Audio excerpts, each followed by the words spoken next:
बंधूंनो आणि भगिनींनो, मी आपल्या सर्वांचं अभिनंदन करतो की ज्या मोठ्या संख्येनं आपण या ठिकाणी आलात.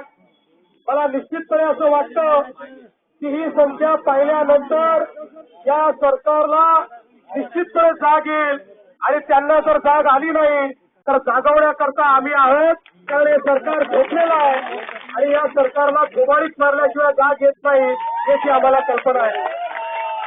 खरं म्हणजे एका सुधीर भाऊ, नाथा भाऊ आणि विनोदजी यांनी प्रश्न हातामध्ये घेतला की तो प्रश्न तरी सुटतो, त्याचं सरकार तरी बदलतं.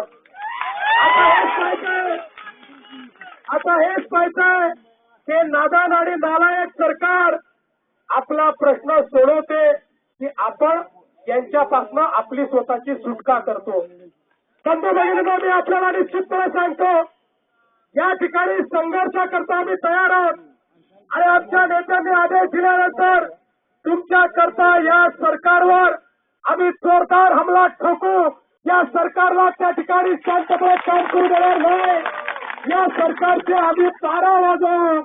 आज 12 आहे आणि 12 निमित्ताने या सरकारचे 12 वाजवल्याशिवाय आम्ही राहणार नाही. मी फार काय या ठिकाणी बोलणार नाही कारण तावडेजी देखील या ठिकाणी आहेत आणि नेत्यांचे आमच्या भाषण झालेली आहेत.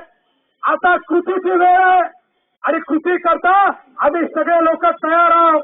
तुम्ही या ठिकाणी संघर्ष करता आलात, सोबत तुम्ही मुख्यमंत्री देखील घेऊन आलात, शिक्षण मंत्री देखील घेऊन आलात, ग्रामविकास मंत्री देखील घेऊन आलात, आरोग्य मंत्री देखील घेऊन आलात. त्याचे चेहरे दाखवा आपले, त्यांना दाखवा.